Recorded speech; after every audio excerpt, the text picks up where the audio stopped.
이번 시간에는 그 인공지능의 가장 그 기본적인 개념이 되겠습니다. ANN, 즉 인공신경망의 원리에 대해서 알아볼 거고요. 그리고 그 인공신경망을 구현하는 그 방법에 대해서 그 자세히 알아보도록 하겠습니다. 자, 먼저 이제 ANN의 개념과 그 구조에 대해서 알아볼 텐데요.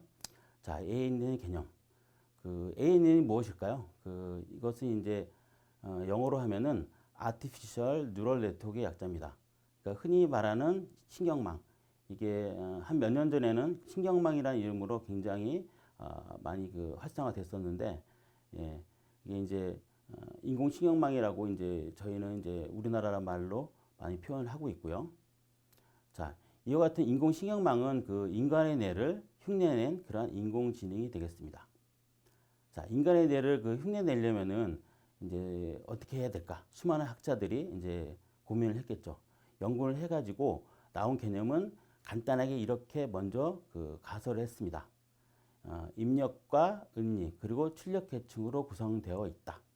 네, 지금 그림을 보시면은 이게 입력 계층이라고 하니까 지금 보시면은 입력이 그 한 개가 들어오는 게 아니고 여러 개가 또 들어오고요. 그리고 중간에 히든 즉 은닉이라고 하는 계층이 있어서 그 중간에 또 그 병렬적으로 패러럴하게 그렇게 처리를 하는 그런 모습을 볼 수가 있습니다. 그리고 끝단에 가보시면은 이제 아웃풋, 즉 출력 계층으로 이제 구성되어 있는 인간의 뇌는 이러한 망으로 구성되어 있다. 이렇게 정의를 내리고 연구를 한 분야가 바로 인공신경망이 되겠습니다.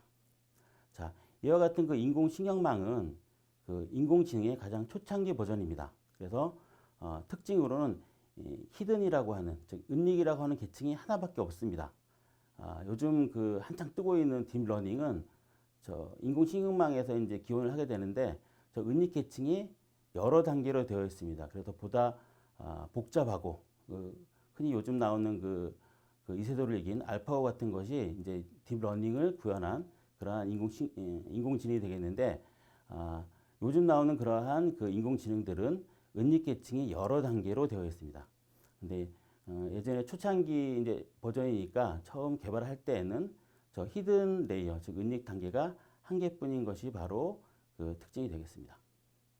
자, 이와 같이 하나밖에 없었던 이유에 대해서는 뭐 여러 가지 이유가 있는데 그 과거에는 계산상의 한계, 즉 하드웨어가 그렇게 그 뛰어나지 못했기 때문에 두 개 이상의 그 은닉 계층을 가지게 되면은 최적화가 굉장히 어려웠습니다. 그래서 한 개만 가지고 이제 최적화를 하는 그러한 과거가 있었습니다.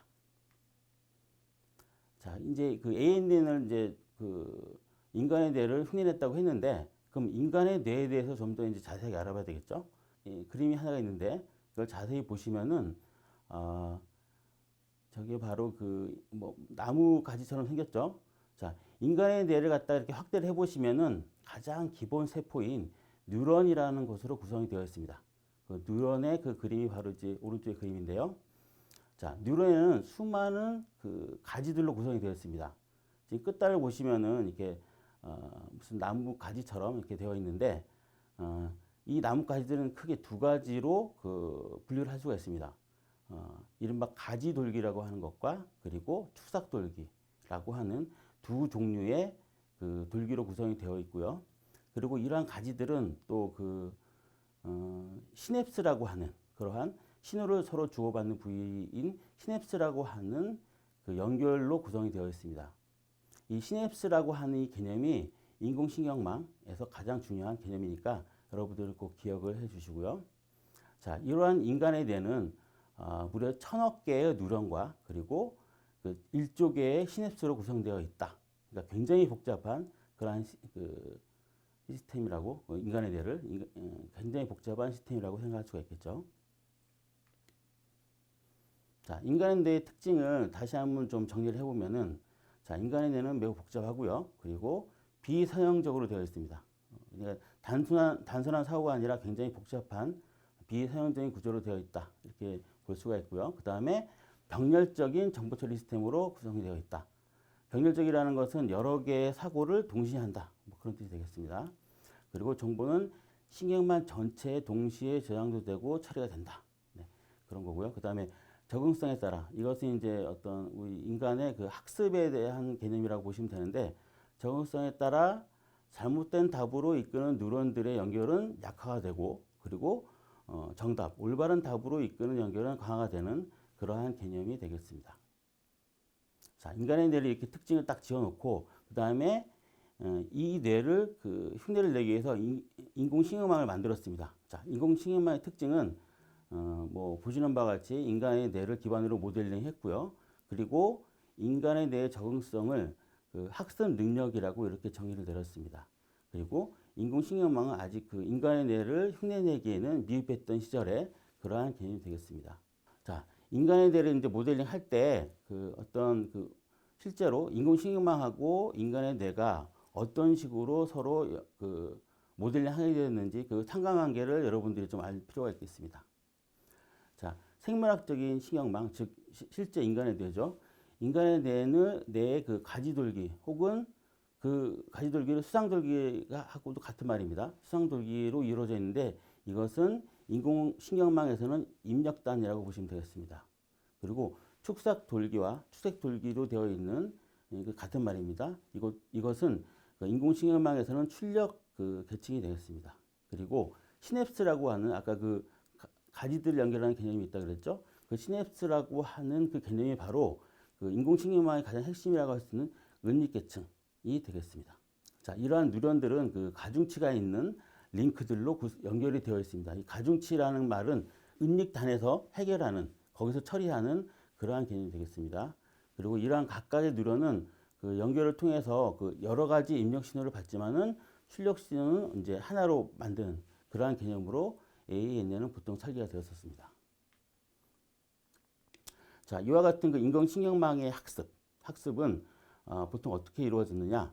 자, 가중치를 반복적으로 조정함으로써 학습을 합니다. 마치 그 인간의 뇌가 어떤 그 인간이 어떤 학습을 할 때 수많은 반복 학습을 하죠. 우리가 학교에 가서도 그 뭐 예습도 하고 배우고 복습도 하고 그 수많은 반복 학습을 통해서 반복 과정을 통해서 학습하는 것과 동일한 과정이라고 볼 수가 있겠습니다. 인공신경망은 가중치를 반복적으로 조정해 가면서 인간의 뇌를 가장 흡사하게 만들려는 그러한 시도로 구성이 되어 있습니다.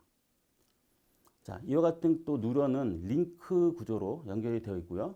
각 링크에는 그와 연관된 수치적인 가중치. 그러니까 인간의 그 뇌로 하면은 이 가중치라는 말은 그 우리가 이제 인지하는 어떤 그 뭐랄까요 판단하는 기준 그런 거라고 보시면 되겠습니다.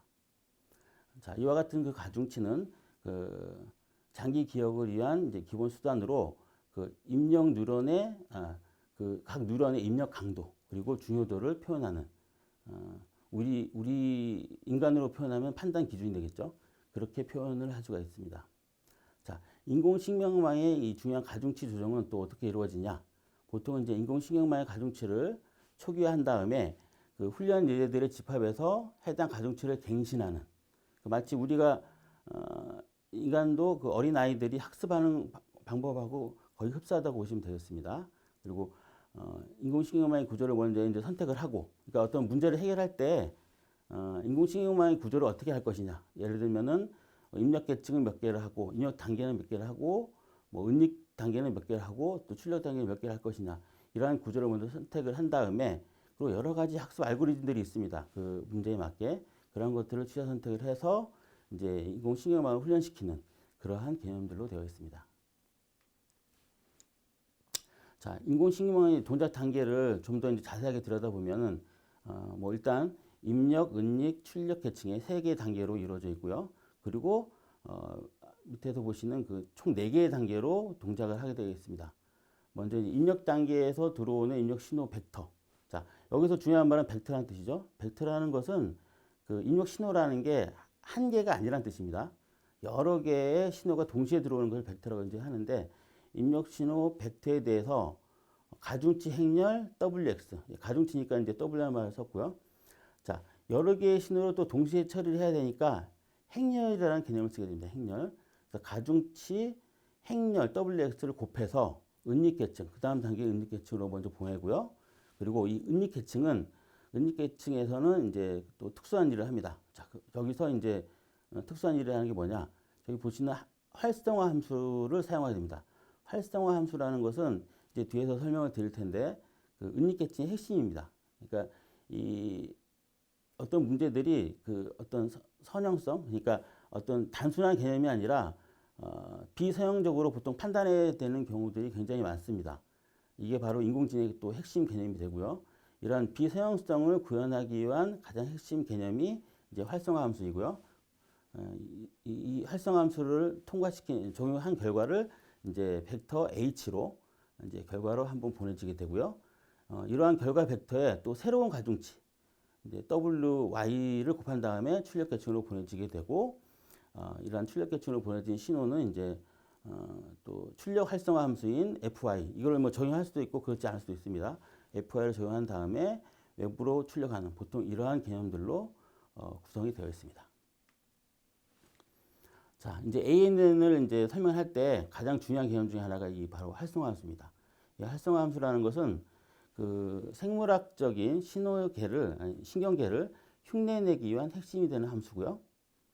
그러니까 이게 지금 이런 그 활성화 함수를 설명할 때 저기 그림에서 보시는 AND O와 그리고 exclusive O, XO, exclusive O의 예를 들어서 보통 설명하게 됩니다.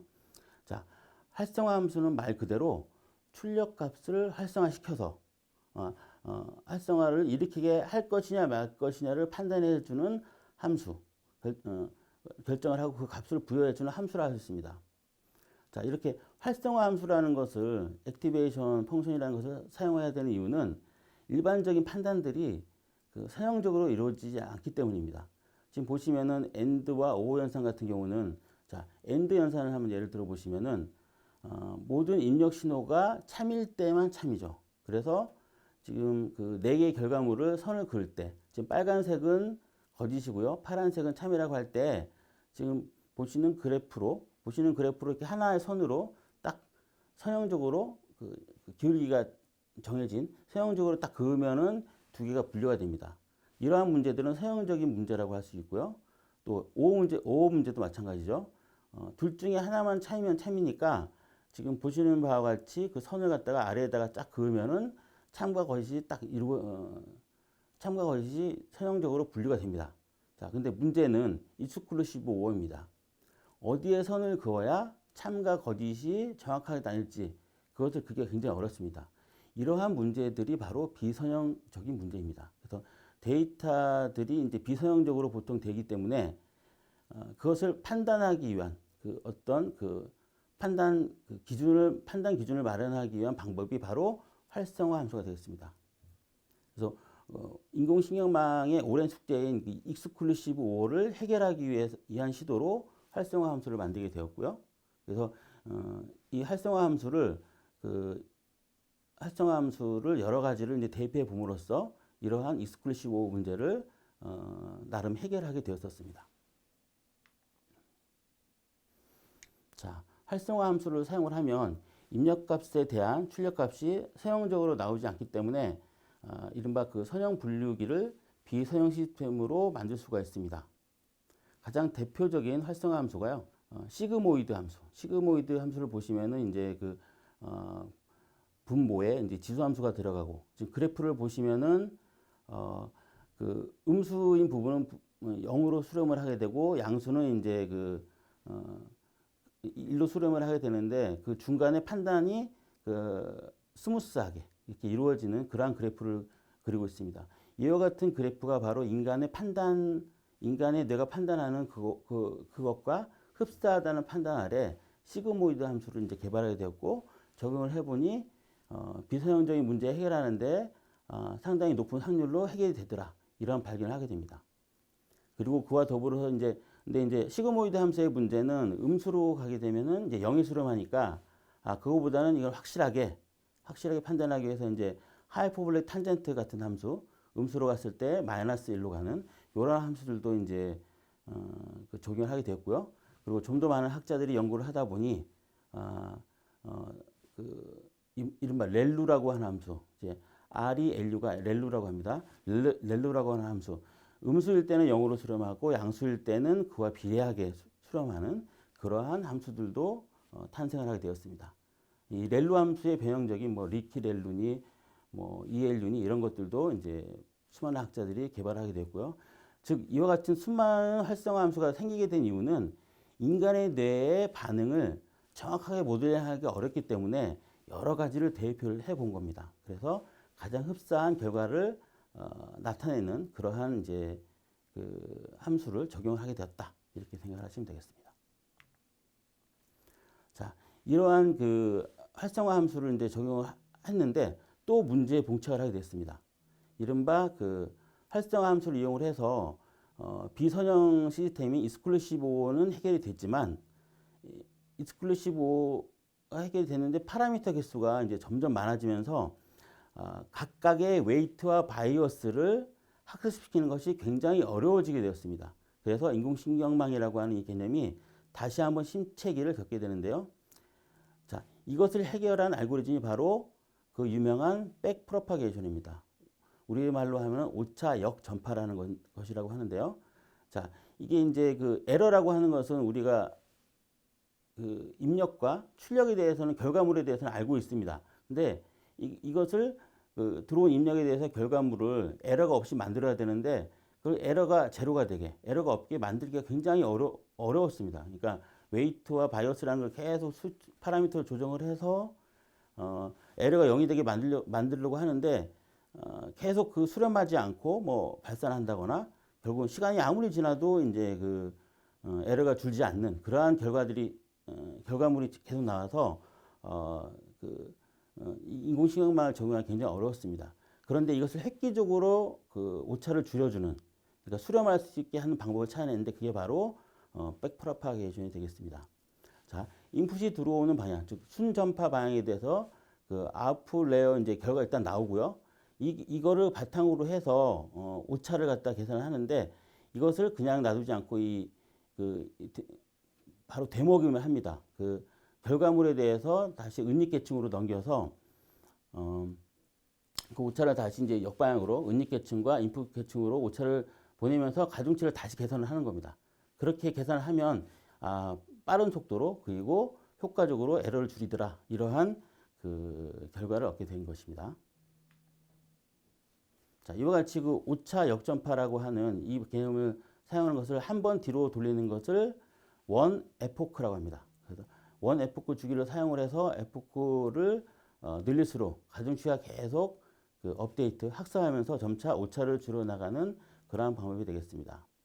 자, 한 예를 들어보면은 이제 아웃풋 레이어에서 나온 결과 값이 가진 오차가 만약에 0.6이더라.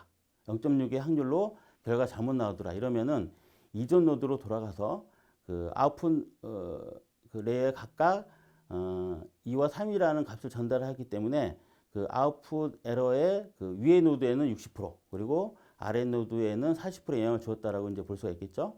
자, 그 비율로 다시 오차를 역전파 에러. 그래서 0.6을 곱하고 위에는 0.6, 아래에는 0.4를 곱해서